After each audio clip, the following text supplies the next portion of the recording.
Because one thing I know is there is no salvation and no other team coming to help my people. They're trying to make us extinct. A black man is the most feared and hated thing in the United States of America, bar none. There's nothing even close second. Los Angeles authorities arrest 28 gang members. Ladies and gentlemen, we are live in the neighborhood. Bitch ass nigga, mork ass nigga, this the set nigga. I told the police, you better find them before I do, because I'm gonna kill them. I'm gonna blow their heads off.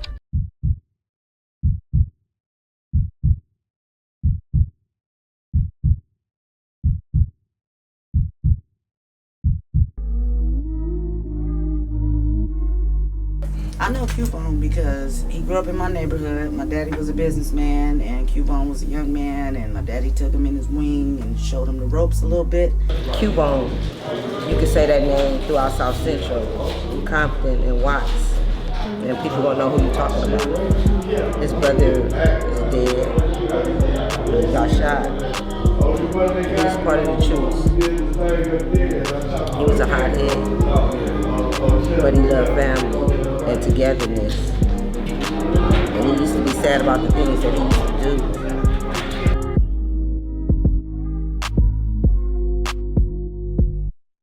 I'm grateful that Big Cubone is still here. He has a good heart. Means well, you know what I mean? I'm grateful just to be around, you know, present sometimes, you know what I mean, when we kicking and stuff like that, because I learned from him. I told Cubone the work that I do. I knew the work that he did. He did some research on what I did, and we started talking. Let's make this thing happen. He brought in Leon, and who was another person there from the start, and let's make this happen. And we've been rolling ever since. Like, he's like the pillar. He's what we would call the top of crypto. I'm not a Crip, I'm not a Blood, but like, if I think about what Crippin' is, the top of that would be Cubone.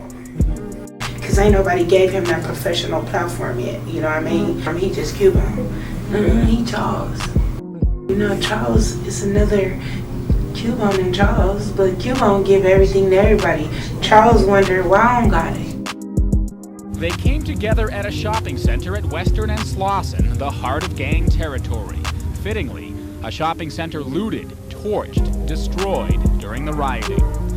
They pledged an end to gang violence and said they would work to rebuild their neighborhoods, Crips and Bloods, once rivals, working together. We would like to go to speak to schools, parks, to the whole community, businesses, and everybody, to let them know, let our younger generation know that we're coming together to lead those who would have been gone astray, and we're gonna lead them now to the right direction. I was the last person to believe in the truce, to believe in a peace treaty, to believe that we was really doing this.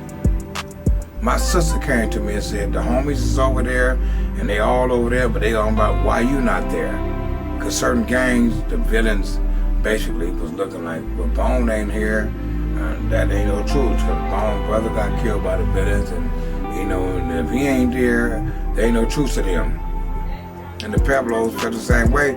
Even though the Pueblos ain't had no killings from us, you know, but they felt the same way. So I understand that, and then I went. And it was scary, real scary.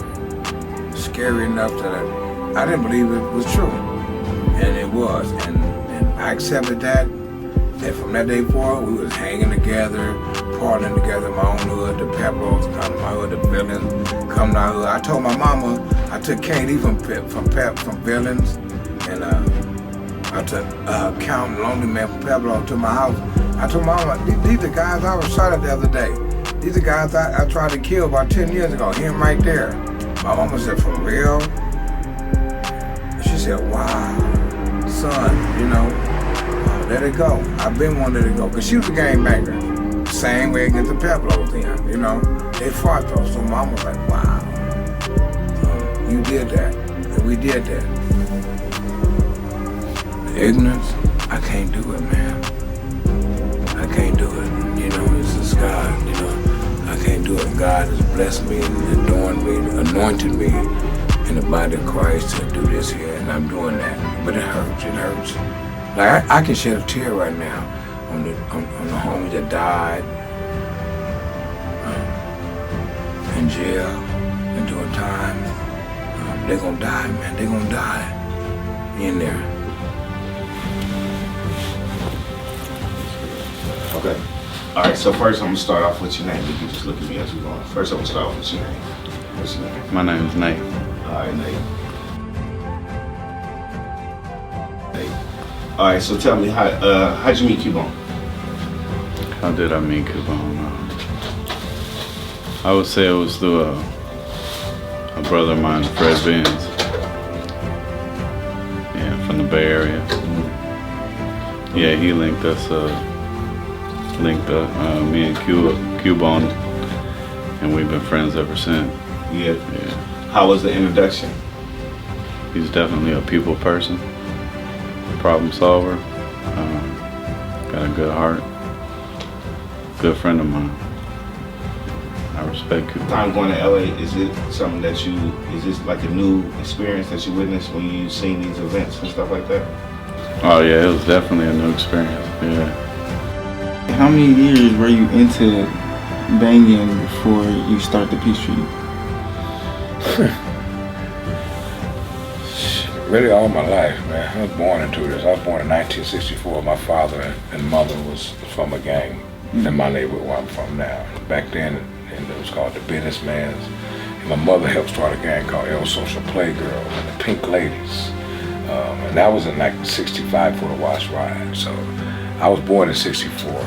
In my life growing up, they hung on my street at my great-grandmother's house that I was born and raised in. My mother was only 15 when she had me. So yeah, I was born to that then. But I actually started gang banging physically 1979. Physically, I was like 15, 16 years old. I physically stepped off the curb and said, okay, I'm gonna be from here. And I'm from here. That's it, let's go. Let's go, let's go. It's there. I'm breathing this. It's what I'm born and raised to do. It was fun to me. I didn't get into it because of the killing and doing the crazy stuff. I got into it because of my friends, family value now. They got my best interest at heart. If I'm at junior high school and these dudes is with me, somebody say something to me, they protected me, And my friends, we walking home together, we started learning to really get to know each other. We lived on the same street, around the corner from each other, but the main thing, we was always walking to school together. And that walking to school together, all type of stuff go on, from home to school, every block something go on. So yeah, 79, that's why gangbanging, hardcore. So knowing him and him being the connector of people, he can connect people, he knows people. And he's made these changes and he continues to work. But the thing that I'm most excited about with him is at this point in his life, he has the capacity to go to the White House and speak to anyone, but he is still Bone from Fighters Broadways in his inside. There's a part of him that he hasn't left that part behind, and that is the part that makes him unique, and it is also the part that makes him effective. It makes him effective. Because let me tell you something, the level of politicking that goes on in hoods is as high as it is in Washington, D.C. And it's a transferable skill. If you know how to politic, you know how to politic. Because not everybody in the hood was politicking. Some people was just shooters. Some people was the politicians. Some people was the breadwinners. It was a lot different assignments, okay, based on skill set. Well, he's a negotiator, he's a thinking person, and he's a business person. And that helps him to translate into many areas, not just in gang intervention, but into lots of other areas of business, which he can then bring back to the hood and show others how to take whatever they've done and transfer those skills into legitimate businesses and benefits for the entire community. Because the focus always has to be the community. I was born and raised in this community, man. My great-grandmother moved over here in 1947 on 47th Place. The pastor church is a church I went to Sunday school then. My grandmother used to always say, look down the street to the church and say, go in. That was at another Sunday pastor, school. not me. Not him, though. I'm 51. Yeah. I'm older than him, yeah. So, you know, living over here, man, and all these guys are my family. You know, we all played baseball together. It wasn't no gangs at first. It was the businessmans and the Slausons. Then when the gangs did start over here, we used to hang on that rooftop over there and do the greasy pole, and this stage been here for decades, very white, and everybody dresses on this stage all our life. Coming forward to 1992, after the riots took place, I call it a civil unrest. You know, it wasn't no riots, it's a civil unrest, you know, time over time, build up over build up, generation over generation, gaps over gaps, brings about something. But I can say this one thing, during that situation, everything that took place, God, it placed peace in our hearts.